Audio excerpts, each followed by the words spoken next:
Terima kasih. Excellency Presiden Jose Ramos Horta, Excellency Prime Minister Sanana Gusmao, Deputy Prime Minister, fellow ministers, ladies and gentlemen, thank you very much for this rare privilege and opportunity. On behalf of my country, Malaysia, and Malaysians, I am humbled by the invitation to deliver presidential lecture and the conferment of the Grand Collar of the Order of Timor-Leste. Of course, it's a singular honor, although frankly I've done so little for Timor-Leste to deserve such an honor. But I think knowing President Ramos Horta, his friendship, his affection, I think due to his bias, he thought that I deserve this. I accept this on behalf of Malaysians who actually had followed the tribulations of this great country, the struggles and belief in its ideals and aspirations. And hopefully this will cement the relations further and work together for the betterment of both countries and ASEAN in particular. Next month will be the 11th member of ASEAN. In May, the ASEAN Community Vision 2045 was adopted, charting the future direction for the next 2 decades towards realizing a resilient, innovative, dynamic, and profoundly people-centered community. It also envisions a developed ASEAN as the epicenter of growth in the Indo-Pacific region. This is not a new exercise in rhetoric, but a clear and bold statement by ASEAN of its sense of self. As co-chair of the high-level task force for the last few years, Malaysia was deeply cognizant of both the realities and the significance of 2025. This was why we adopted the theme of inclusivity and sustainability, simple in articulation but consequential in realization. As we aspire for truly shared progress so that no one is left behind, is a vision and aspiration that you have, and I hold it very dearly. I realize that the public, particularly the young, are growing more impatient because of what's happening in terms of what we considered as trust deficit and the contradictions, hypocrisy of many leaders, and the failure to be truly just, inclusive, sustainable, and future-oriented in their policies. Now, ASEAN has gone through thick and thin, persevered and grown. Yet the lessons of the past few years reinforce what our founding fathers knew back then. Our unity, cohesion, and centrality are not a given statement of policy. They have waxed and waned through our near 6 decades of existence. Now, ASEAN was formed at a time of intense geopolitical rivalry, at the time between the United States of America and the Soviet Union. Our forefathers has that wisdom and the vision to realize that this region must retain its vigor, peace, and a zone which is peace and neutral. And we now has adopted that principle of centrality to engage with all countries, notwithstanding to remain steadfast to our policies, visions, and principles and ideals.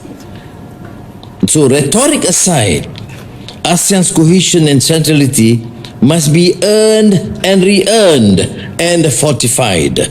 A divided ASEAN will only hamper the collective vision for a peaceful and prosperous region. Therefore, efforts toward ASEAN unity must continue, especially when the region is facing myriad challenges. The rise of transnational crime, divisive great power rivalry, economic inequalities, double standards, hypocrisy, or what I call contradiction in the application of international laws and norms. These are formidable challenges and require earnest resolve to overcome.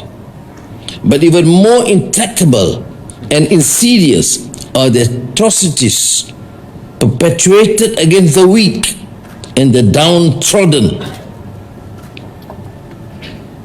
Basically, the poorer countries, and worse, the genocide inflicted on the Palestinians. The people of Timor-Leste do not need to be told and lectured on what is to be oppressed or jailed. To be persecuted or to have violence and bloodletting inflicted on them, for you have gone through and suffered the mayhem and atrocities.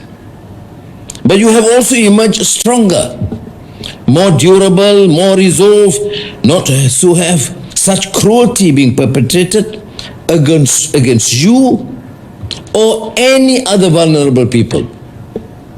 And while some nations have demonstrated moral cowardice, in spite of being even more economically advanced than Timor-Leste, you have demonstrated the courage of your moral convictions against cruelty and sheer injustice. So thank you, Mr. President and Prime Minister, for consistently voicing that. And I heard you for the first time in Jakarta. New member, but adamant, tough, as always, and please do remain so, particularly when you are part of the ASEAN 11.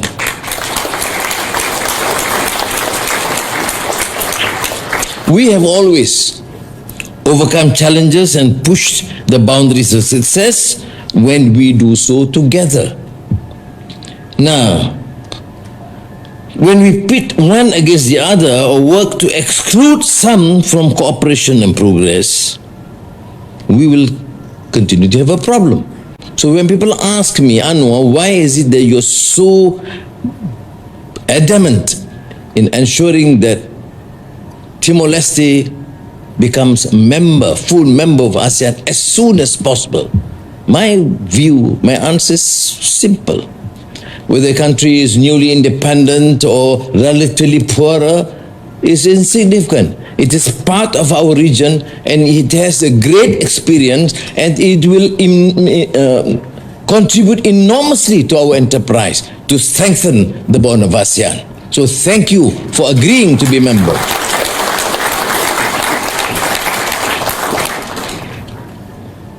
Mr. President, you, your government, and your country persevered, as I said, with the processes of full accession to ASEAN, and here we are on the cusp of a worthy and truly well-earned adjustments. And I express my profound thanks to the Speaker and members of Parliament who actually did contribute and continue to do so to ensure that the process is perfected, accelerated at a faster pace. So thank you to all members of Parliament, government and opposition alike. But it was a great experience in Parliament to see all members of Parliament agreeing on one thing. And of course the Prime Minister envies me because he would have hoped that the session would be as smooth and peaceful as this morning. Now, if you hold the cause domestically and on principled positions and values in governance, there's no reason why Timor-Leste could not become ASEAN's moral sounding board.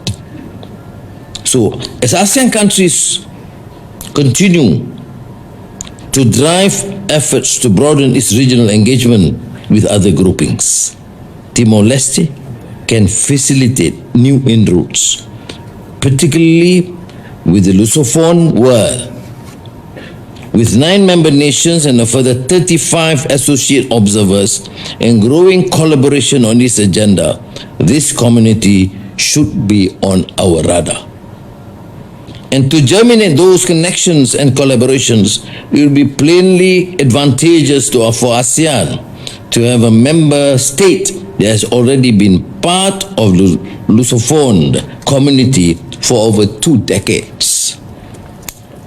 I should mention at this juncture that my good friend, President Lula da Silva of Brazil, a key mover within the community and also within the broader global south and BRICS, will be attending the ASEAN Summit next month. Another connection which immediately comes to mind is on ASEAN's relationship with small Pacific Island nations.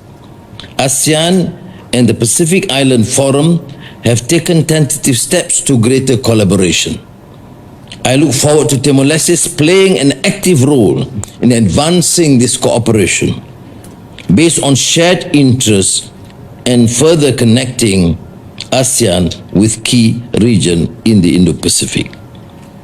Mr. President, as I intimated from the start, President Ramos Horta communicated with the intention to confer me the Grand Collar of the Order of Timor-Leste. So may I again, on behalf of my fellow Malaysians,